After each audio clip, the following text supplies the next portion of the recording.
13 करोड़ के गबन की चौक चौराहों पर चर्चा, पर जनपद सीईओ अब तक बचे। जांच सवालों के घेरे में बैतूल। मध्य प्रदेश स्वच्छ भारत मिशन के तहत हुए 13 करोड़ रुपए के गबन का मामला अब जन चर्चा का विषय बन चुका है।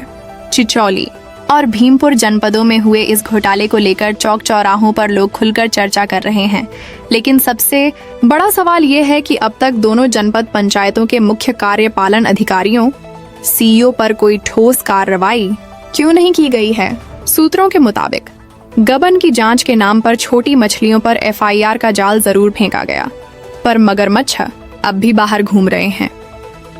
बीते दिनों नर्मदापुरम कमिश्नर ने बैतूल पहुंचकर मामले की जांच की, दस्तावेज खंगाले, लेकिन कार्रवाई के नाम पर अभी भी सन्नाटा पसरा है। वहीं हाल ही में बैतूल के दौरे पर आए प्रभारी मंत्री से जब मीडिया ने सवाल किए तो उन्होंने कार्रवाई की बात को टालते हुए अधिकारियों की तारीफें करनी शुरू कर दी और सरकार की योजनाओं का गुणगान करने लगे। उन्होंने स्पष्ट तौर पर इस मामले में कोई ठोस निर्णय या कार्रवाई की पुष्टि नहीं की।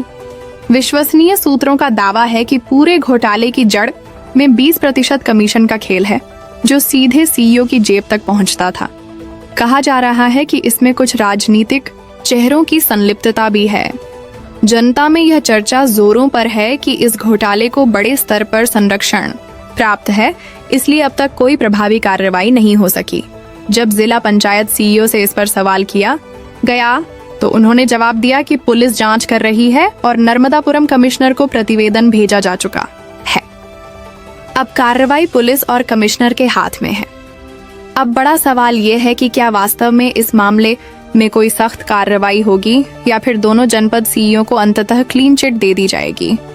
जनता को जवाब चाहिए और प्रशासन को अब इस संदेह के घेरे से बाहर निकलने के लिए पारदर्शिता दिखानी होगी।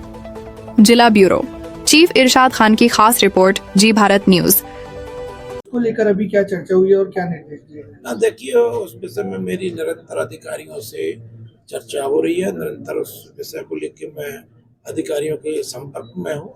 सबसे पहले तो मैं अपने अधिकारीगणों की प्रशंसा करता हूँ कि इस बात का खुलासा कहें या पकड़ने का काम कहें या कार्रवाई प्रारंभ करने का काम कहें, ये हमारे जिला प्रशासन के जो अधिकारी हैं उनकी सतर्कता और सजगता का ही परिणाम है कि उन्होंने इसको स्वयं ने पकड़ा, स्वयं ने कार्रवाई प्रारंभ की, एफआईआर की और लगातार कार्रवाई चल रही है और जांच चल रही है। निश्चित रूप से जो भी लोग दोषी होंगे वो दंडित किए जाएंगे।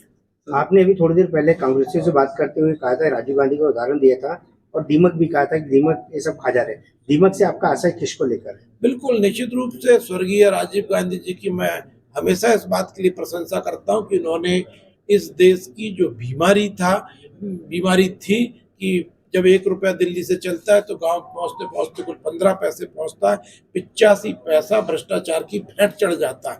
स्वर्गीय राजीव गांधी जी ने जब बीमारी बताई तो मैं अपने उसके लिए उनकी प्रशंसा करता हूं। तो दूसरी ओर यशस्वी और लोकप्रिय प्रधानमंत्री आदरणीय नरेंद्र मोदी जी ने डीबीटी जैसी योजनाएं लाकर और कार्य प्रणाली में पारदर्शिता लाकर जिस तरह से ये 85 पैसा भ्रष्टाचार की भेंट चढ़ता था, उस बीमारी का इलाज करने का काम किया है। तो मैं समझता हूँ कि आज उसमें हमको बहुत बड़ी सफलता मिली है।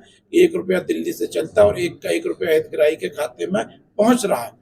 परंतु फिर भी कुछ लोग ऐसे होते हैं जिससे अब हम चाहे दीमक कह लें, चाहे कोढ़ कह लें, चाहे बीमार मानसिकता के लोग कह लें, ऐसे लोग उसमें भी सेंध मारने की कोशिश करते हैं और ये समाज का एक दुर्भाग्य कि ऐसे लोग जहां तहां पाए जाते हैं।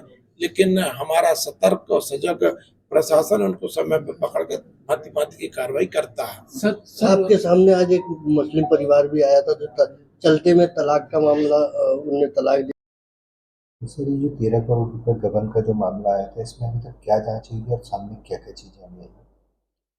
देखिए, जो स्वच्छ भारत मिशन में जनपद चिचौली और भीमपुर में जो गबन का मामला आया था, तो उस संबंध में हमने पहले ही एफआईआर करवा दी थी, जिसमें हमने जो मुख्य आरोपी हैं इसके जो ब्लॉक कोऑर्डिनेटर है परिहार, उनके और साथ में जो अन्य 9 वेंडर जिनके खाते में पेमेंट हुआ है, उनको हमने आरोपी के रूप में दर्ज करवाया है। साथ में हम लोगों ने उसके पश्चात जो है ब्लॉक कोऑर्डिनेटर परिहार और जो डिस्ट्रिक्ट कोऑर्डिनेटर एसबीएम है, इनके विरुद्ध डिसिप्लिनरी इंक्वायरी कलेक्टर कार्यालय से चालू हो गई है। साथ में जितने सीओ जनपद इस पीरियड में रहे उनकी मॉनिटरिंग लैब्स को देखते हुए हमने डिसिप्लिनरी इंक्वायरी स्टार्ट कर दी है। उसके अलावा जो 2 ऑपरेटर्स थे जिनके द्वारा डीएससी दी गई थी उनकी सेवा तत्काल प्रभाव से हमने समाप्त कर दी है।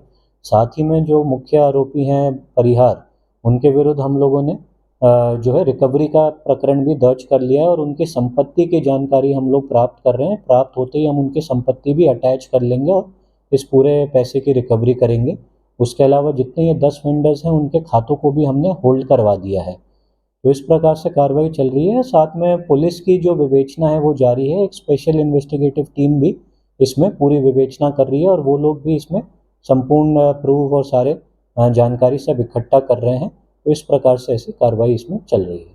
तो जिन फर्मों के अकाउंट में पेमेंट गया है क्या उनको भी सामने लाया जाएगा? बिल्कुल, उनको हम लोगों ने एफआईआर में सम्मिलित किया है, तो निश्चित रूप से वो इस पूरे इन्वेस्टिगेशन का पार्ट हैं और उनकी सारी संपत्तियों की, उनके रिकॉर्ड्स की सबकी जांच की जा रही है, इसलिए हमने उनको सह आरोपी के रूप में शामिल किया है।